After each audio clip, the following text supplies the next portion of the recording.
Okay, thank you so very much. And I just wanted to let you all know that was not an afro. It was a jerry curl. Okay? So that's what it was. We've moved on from there because, trust me, I have been accused of having an afro. But that's all right. I want to thank my husband for that introduction. That was fantastic. And I know there are so many people in this room that know me so well. But he has lived with being married to me for 23 years. Not that it hasn't been like that, but my disappointments in gymnastics and my victories and the gym and the girls and the judging, he's been there for every comment, every line, and he's been right there. So, thank you, my dear.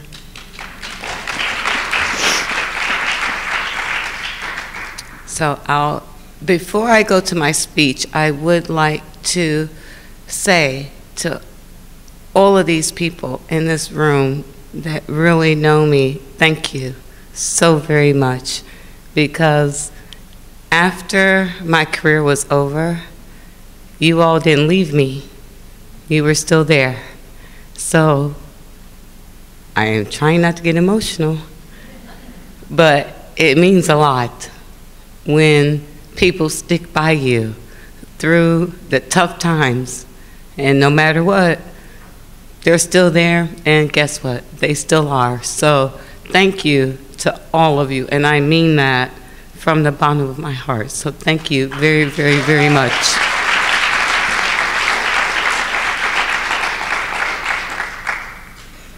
Now, I'm going to touch on a little note that my husband said a bit ago.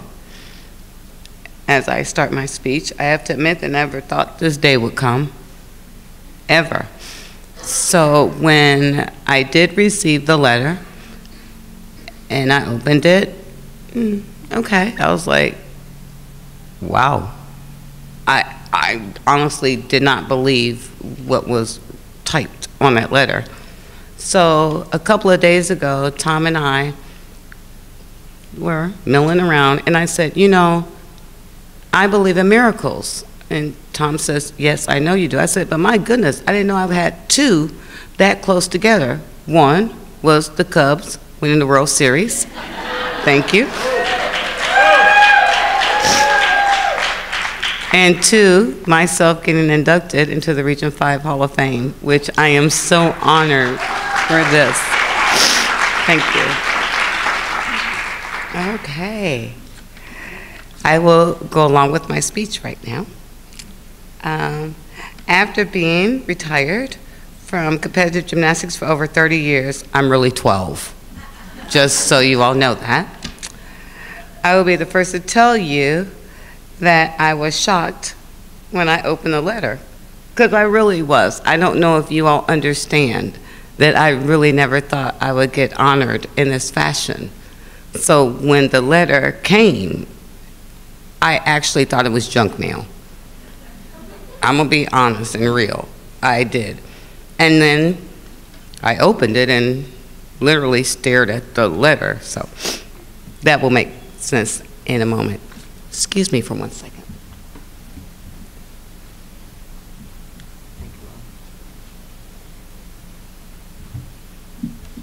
That was Jackie Blake McCarter. We used to be roommates. We have the same birthday. We both wore the Crowleys together. And she knows what I need.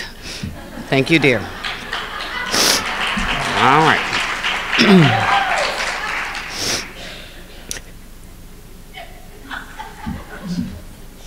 I'm sorry.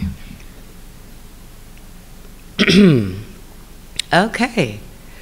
After being retired from competitive gymnastics for over 30 years, I will be the first to tell you that I was shocked when I opened the letter that said I had been selected to the Region 5 Hall of Fame. I would like to thank the selection committee and Region 5 for awarding me this honor and for thinking of me that I am deserving of this recognition. Even though I ended up moving to Texas, I'll be the first to tell you that my gymnastics career began in Indiana. I am a native of Gary, Indiana, and that I owe my gymnastic success to Region 5. When my parents sent my sister and myself to Wanda's Gymnastics in Maryville, Indiana, they never envisioned that one day that I would be a national team member, a national champion, or a Hall of Fame gymnast. To this day, my father will tell you that he was just looking for a way for my sister and myself to stop ruining his furniture. And that is really true. That's the reason I got put in gymnastics. It was not because of the forward rolls on the floor. It was the furniture thing. I have to give Wanda Tomasi the credit for giving me all my basics in gymnastics. I spent 7 years with Wanda, and the one thing that she did that few coaches would ever do, or that many of you don't know, is that she encouraged me to leave her gym after 7 years. She told my parents I had Olympic potential and that she had taken me as far as she could. And if I wanted to reach my potential, I would need to go to another gym. Wanda's unselfish and courageous decision is something I will remember and cherish forever. Yes, you all can give her a hand because it's warranted. Thank you. In 1983, and I think if you all know Bella, this was a difficult task I took upon myself. I asked Bella, could Wanda make up my floor routine for the 1983 championships? And he said yes. Surprise, surprise. Okay, in 1983, Bella flew Wanda to Houston to choreograph my floor routine that I would use in the 1983 championships in Chicago. That floor routine that Wanda created helped me win the all-around championship and the floor championship at the 1983 USA Championships. After leaving Wanda's, I moved to Mid-America Twisters with Coach Bill Sands. With him, I was able to improve as a gymnast. I stayed at Mid-America Twisters for about 2 years and then decided to leave the sport for a few months. The few months that I left the sport was due to a decision that was made that I didn't agree with. And I think you all that know me know I have a mind of my own. But it worked out the way it was supposed to. Okay, during that time, my mom took me to see a gymnastics show, and I was approached by a gentleman named Tony Landner, who told me that I had too much talent to just let it go, and I could be a champion. I took him up on this and went to tumbling on gymnastics, and by 1981, I was a USA Junior All-Around champion, being coached by Tony and Jenny Latner. My next step was a big one. That's when my family and I decided that I would leave Gary and move to Houston to train with Bella.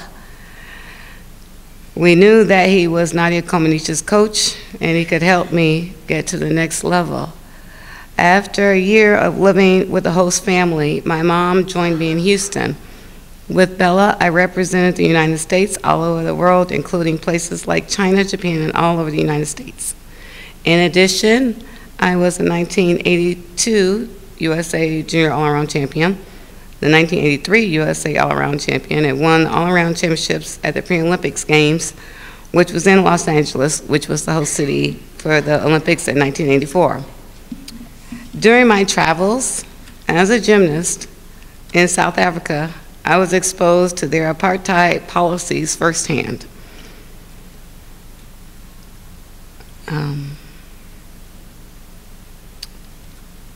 I have the sentence in here. I'm having a little trouble with it at the moment, so 1 second.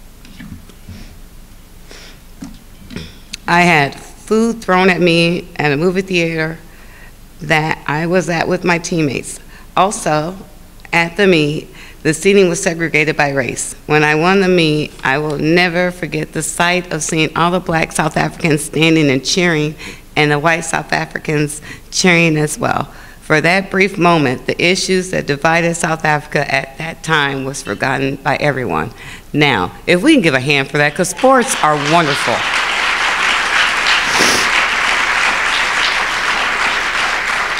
because all of that did not matter at that moment. It was fantastic. It was great. One other memory I'd like to share with you is from the 1983 USA Championships that was in Chicago.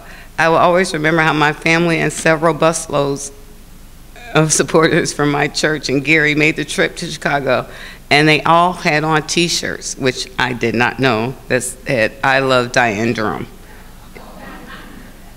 I forgot mine at home. I was going to bring it for a visual, but it's at home.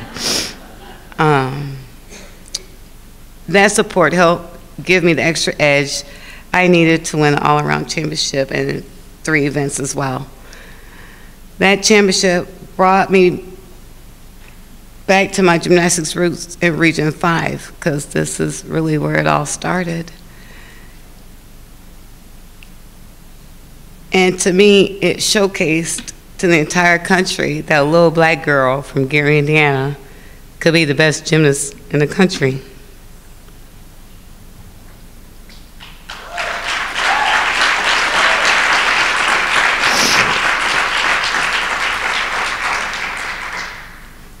I understand you see me dabbing my nose. I told myself I will not cry during this. This is very emotional for me. So thank you for your patience to work with me through this. All right, let's finish. As most of you know, things didn't end up the way I wanted them to. It looked like I was a lock to make the Olympic team in 1984, but I injured my ankle during the Olympic trials and was not able to petition to the Olympic team. My gymnastics career would come to an end in 1984 when I re-injured the same ankle. Life is too short to be bitter and live in the world of what might have happened if I was on the 1984 Olympic team. I have come to terms with the way things played out, and I can only hope the same for the individuals that made the decision to not let me be a member of the Olympic team. Without gymnastics, I would never have met many of the people that are here in my life that I treasure so much. Also, I would have never had the opportunity to travel all over the world to represent the United States. I shattered one glass ceiling for black gymnasts, being the first black gymnast to be the all-around champion of the United States. Betty Okino and Dominique Dawes shattered another glass by being the first black athletes to compete as members of the USA Olympic team. Dominique shattered another glass ceiling in 1996 by being the first black gymnast to be a part of a team that won a gold medal.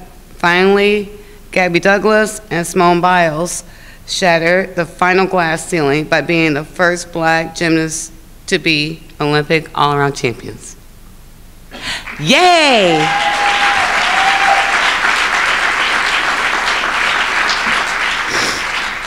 After retiring from gymnastics, I coached with Bella in Texas before deciding to go to college. After college, I coached at several clubs and danced professionally. I did make it to the Olympics in 1992 in Barcelona when I danced in the closing ceremonies.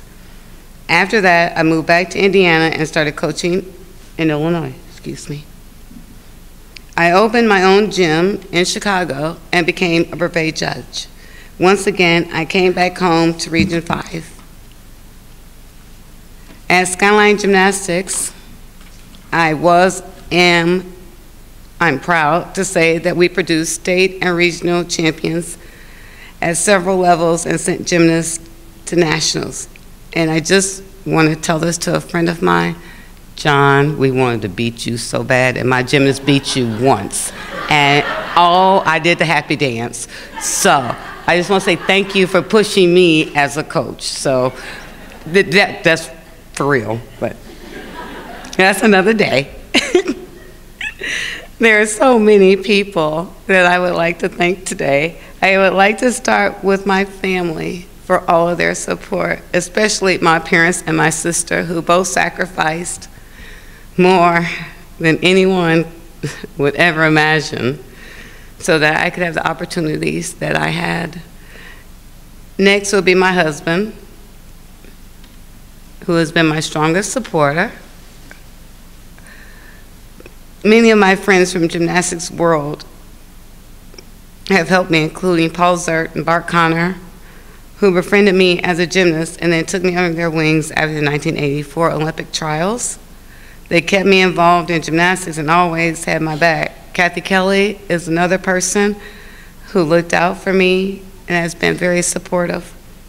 Also, Richard Delgallo, Mark Szymanski, Mike Buckley, John and Judy Redmond, George Crowley, Corey Rizzo, and CJ, and Jeannie Johnson, and UIC, all had huge roles in helping me to become the gymnast that I ended up being. As a coach and gym owner and judge in Illinois, I would also like to recognize dear friends, Norbert and Kim Bendixson, Don and Patrice McPherson, Ron Nasty, and Linda McDonald for all of their support. Thank you for this award, and I'm truly honored. And my speech says to stand next to all the inductees today and in the past that are in the Region 5 Hall of Fame. Thank you. Thanks,